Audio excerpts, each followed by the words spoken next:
मध्य प्रदेश में परंपरागत तकनीकी व्यावसायिक पाठ्यक्रम आधारित विश्वविद्यालयों का उनके कार्यक्षेत्र के अलावा भी कई और रोजगार परक कोर्स चालू करने के लिए भी प्रेरित किया जा रहा है। नागरिकों को स्वास्थ्य सेवा उपलब्ध कराने के लिए 17 शासकीय 13 निजी मेडिकल कॉलेज का संचालन प्रारंभ कर रहे हैं।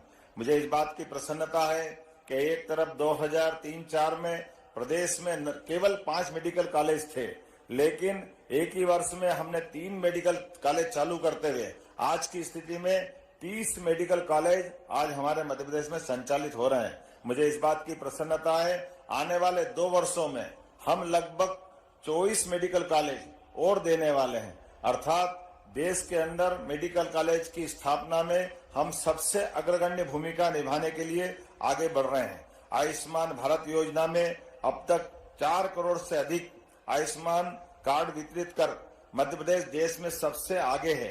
इसी प्रकार से 70 वर्ष से अधिक आयु के बुजुर्गों को भी आयुष्मान योजना का लाभ दिलाने में मध्य प्रदेश सबसे आगे है। मुझे इस बात की प्रसन्नता भी है कि मध्य प्रदेश देश में सबसे पहले एयर एम्बुलेंस चालू करने वाले राज्यों की श्रेणी में आज अपनी एक विशेष पहचान बना के खड़ा हुआ है।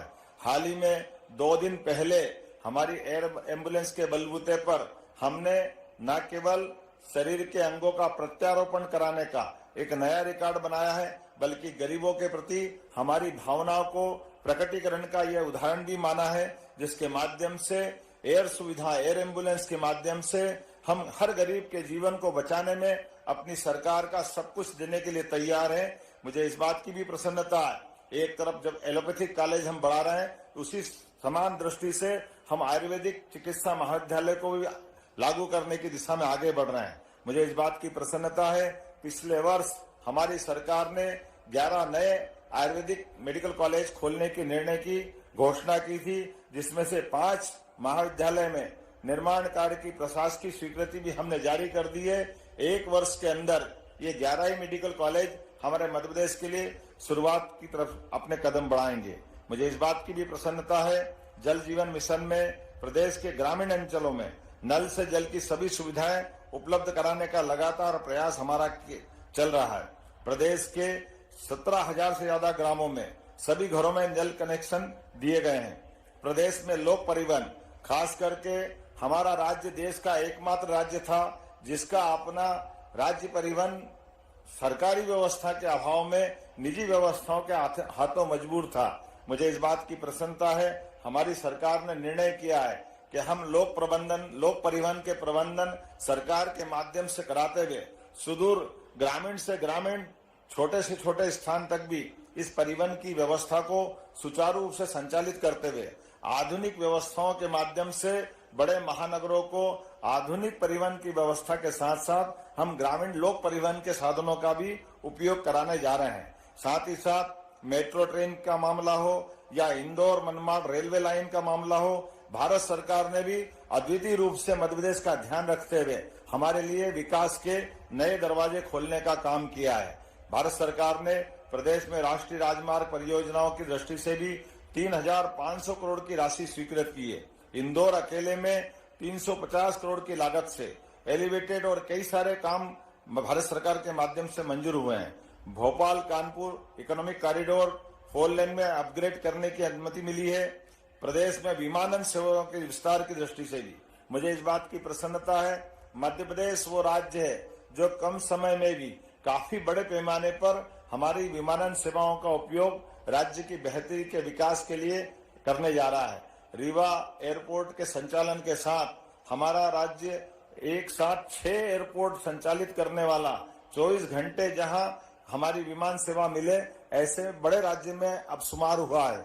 लेकिन इसके साथ साथ और भी कई स्थानों पर एक साथ हवाई पट्टी, छोटे छोटे ब्लॉक में हेलीपैड हमारी योजना का हिस्सा है, जिसके माध्यम से वर्तमान के दौर में हम सभी प्रकार के परिवहन के व्यवस्थाओं का उपयोग राज्य की बेहतरी के लिए करने की तरफ आगे बढ़े हैं। उज्जैन, इंदौर, देवास, धार को मिलाकर एक तथा भोपाल, सीहोर, रायसेन, विदिशा और राजगढ़ को मिलाकर दूसरा महानगरीय क्षेत्र बनाने का भी हमने निर्णय किया है।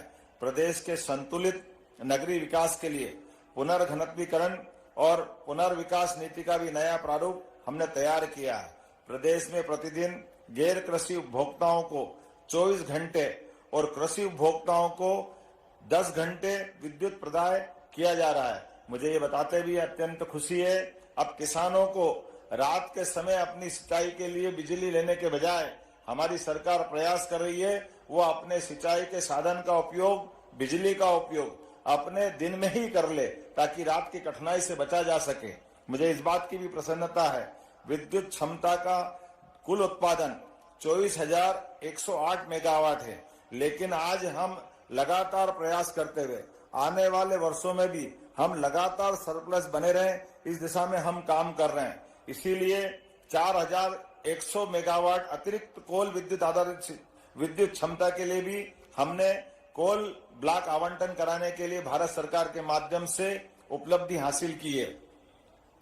मुझे इस बात की भी प्रसन्नता है, वर्तमान में ग्रीन एनर्जी अर्थात नवकरणीय ऊर्जा की स्थापना क्षमता आज से 12 वर्ष पूर्व केवल 438 मेगावाट थी, जो दिसंबर 2024 तक 7,300 मेगावाट हो गई।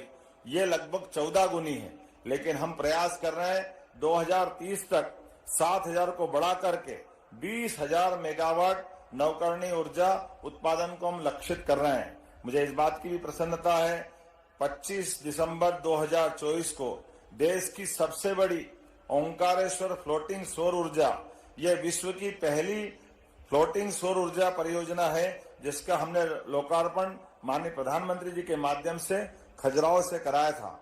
मिशन मोड में सभी शासकीय भवनों पर अपनी बिजली स्वयं उत्पादित करने के लिए सोलर रूफटॉप की स्थापना करने का भी हमने निर्णय किया है और इस दिशा में लगातार आगे बढ़ रहे हैं। मुझे एक बात की और प्रसन्नता है, एक तरफ हम अपने राज्य स्तर पर सभी हितैषी योजनाओं को लागू कर रहे हैं, दूसरा अभियान के रूप में भी जैसे 11 दिसंबर से लगा करके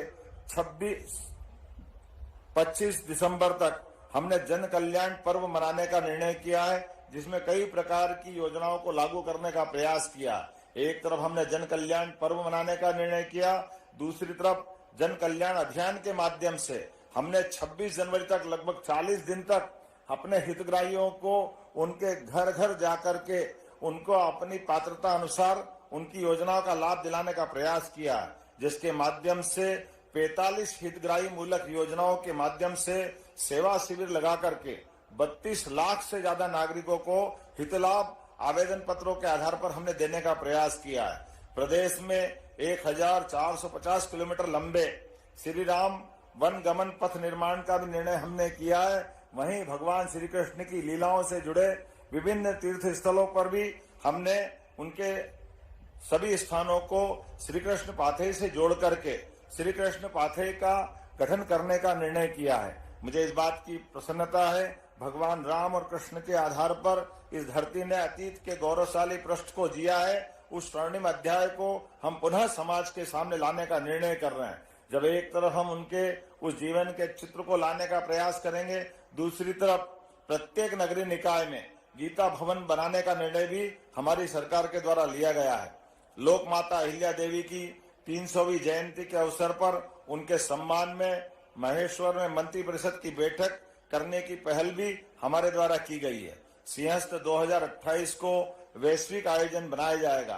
क्षिप्रा का जल निर्मल और प्रवाहमान बना रहे, इसीलिए भी हम इस पे काम कर रहे हैं। मध्य प्रदेश के पर्यटन को नित्य नए आयाम मिल रहे हैं। इंदौर, ग्वालियर, जबलपुर, भोपाल, रीवा, सिंगरौली ऐसे कई स्थानों पर राज्य के अंदर भी हमने PM श्री पर्यटन वायु सेवा भी प्रारंभ